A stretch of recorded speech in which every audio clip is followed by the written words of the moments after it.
Sitting here by the shores of the Sea of Galilee, I think about Peter. You know, what a character Peter was, right? It's easy to judge Peter. It's easy to criticize Peter because he's kind of got this big ego. He's got a lot of bravado. But the reality is, Peter's also the one that gets out of the boat to walk on the water.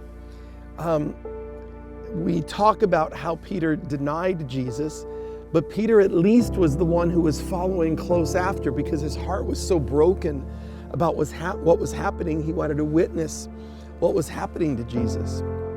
So it's easy to criticize Peter, but Peter at least put himself out there and wanted to stay connected to God's purpose for his life. Well, Jesus brings Peter here after the resurrection, when Peter is feeling so much shame, Peter is feeling so much guilt, Peter is feeling like a failure. Have you ever felt like a failure? I've felt like a failure, and it's not a good feeling. Peter just feels like I've blown it. And there's Jesus, and Jesus utters these words to Peter, and I love this. He says, Peter, do you love me?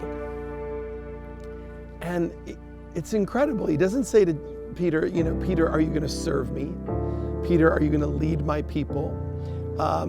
He zeroes in on Peter's heart. And that is what Jesus does today. Jesus cuts past all of the mistakes. He cuts past all of our outward personality shells, and he zeroes in on the heart of the matter. Do you love me? Jesus still says that to us today.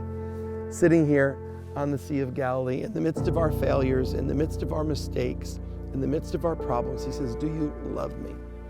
And Peter says, Lord, you know I love you. Jesus asks him again. Jesus brings him through this process where their commitment, their friendship, their love for one another is reunited and reconnected. And then Jesus commissions him. He says, go and feed my sheep. I want to tell you today, from experience, no matter how you failed, no matter what mistakes you've made, no matter how good it looked in the beginning and how disappointed you are with things you've done, Jesus still says to you today, if you love me, that's all I need. That's all I need for you to start fresh. That's all I need for you to begin again.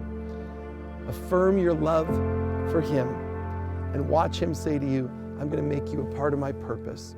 Feed my sheep. Get involved with the call I have on your life because I've never, ever abandoned you.